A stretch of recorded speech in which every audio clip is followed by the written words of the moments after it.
How's it feel to be back? It feels great.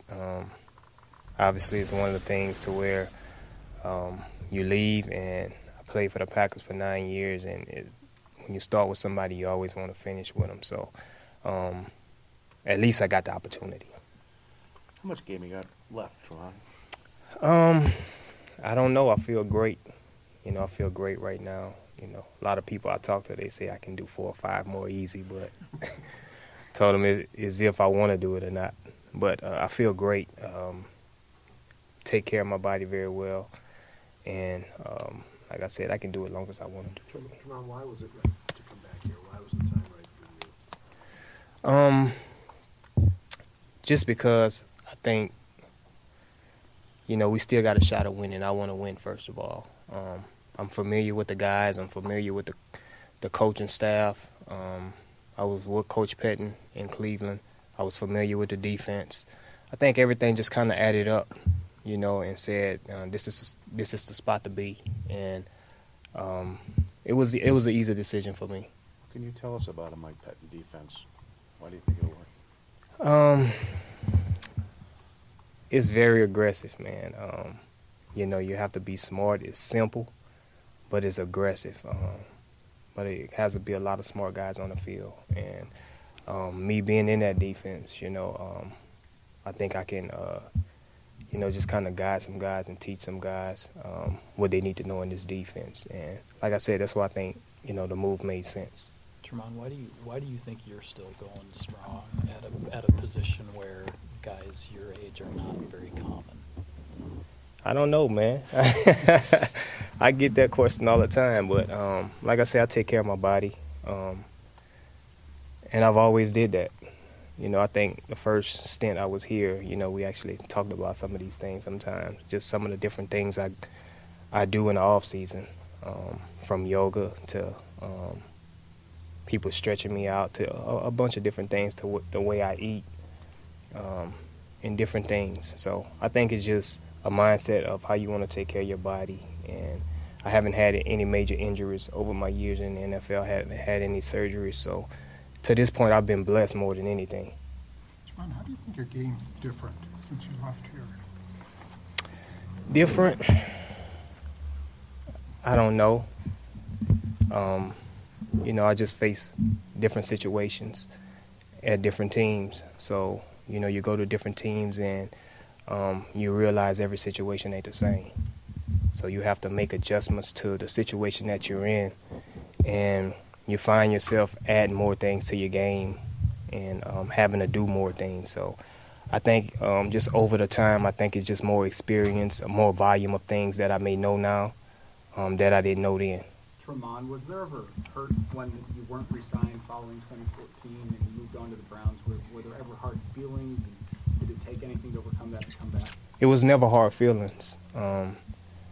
I think both sides, it was more of a business decision than anything. I think that I could have stayed, but mutually, it made sense for us. We left on good terms. And, like I said, I never take things personal. I'm always one to know that, this is a business first, and I'm not going to treat it as nothing else. Now, obviously, everyone in here, coaches, everybody I love personally. It's one of those things to where, yes, it is personal, but it is a business first, and that's the way you have to look at it. Do you remember the role that Charles played when he was here? Mm-hmm. Now, will you bank on that as you come in to this season as the veteran? I think so, a little bit. I may put my own spin on things, but just being here with Charles and seeing the way that he led and the things that he did, and now I'm kind of in that same spot, in that same situation, I think it helps out. What's it going to be like playing with a guy like Devon again? It's going to be cool. I talk to Devon a lot. We talk all the time, especially in the off season. During the season, everybody gets a little bit busy, so you shoot text messages here and there.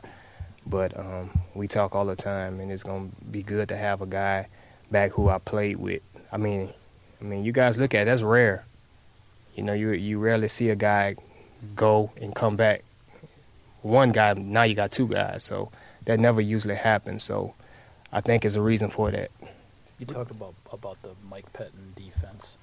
What's the key to learning it? I mean, everybody in that locker room has a new defense to learn now. So what's the key to learning his scheme? Just being in the playbook. I think when guys get into the playbook and they look at things, they're going to recognize some things that they already know.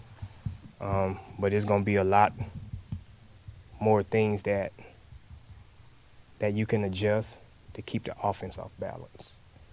Where in past years, we line up at a certain spot and, offense can pick up on it pretty much easier. But we'll have more things that you can adjust to that can keep the offense off balance a little bit.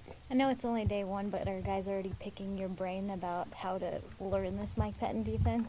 Yeah, some of the guys are. Like I said, we've been kind of working out right now. We had meetings, so everybody's kind of introducing and doing their introduction meetings right now. So it's been more of that, but I've kind of met all the guys, and, everyone's glad to have me back, and I'm glad to be here. So it should be fun when we get into the playbook.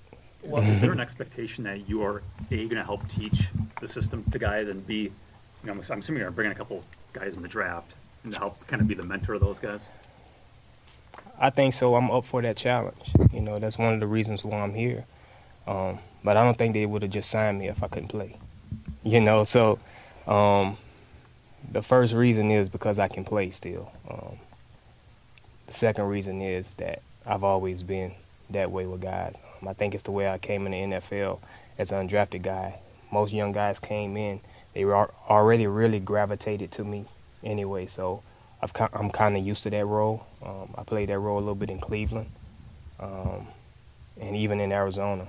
I was still the older guy in the room. I had some good players in there, but guys still looked up to me, so I'm kind of used to playing that role. As an undrafted guy, what are your memories back of your draft year, watching other names go off the board, waiting for a call to be picked up afterwards? You know what, man? It was more of, with me, on draft day, it was more of an opportunity. I knew that I'd done everything that it was to get drafted, but at the same time, I knew there was a chance that I wasn't, because I wasn't being talked about. I wasn't thing. So I wasn't naive to think that I would be drafted at that point, but I knew that I would have an opportunity, and that's all I really wanted. And really, that was my draft day thing. That was it. You were such a colossal part of the 2010 Super Bowl run, and then your last play in a Packers uniform was not probably ideal. Yeah. What would it mean to come back and get this team to win another Super Bowl in your return? What would that mean to you, and what kind of legacy would that give you? That would mean a lot. That would mean a lot, man. It's one of the things that I do talk about. This is the team that green and gold runs through my blood. And to walk off the field, my last play as a Packer, getting scored on, to go to the Super Bowl. It was a tough way to end it, but God put you in different situations. I ended up leaving, and it was a reason why I left, for me to grow, and I felt over these last 3 years I've grown so much more than I would have probably ever did while I was here. Now it's time for me to come back here and I guess get things in order, so I'm up for that challenge, and I believe that we will be back in the big dance when it's all said and done. And, I'm hoping that these guys are here with me and we're going to get it done.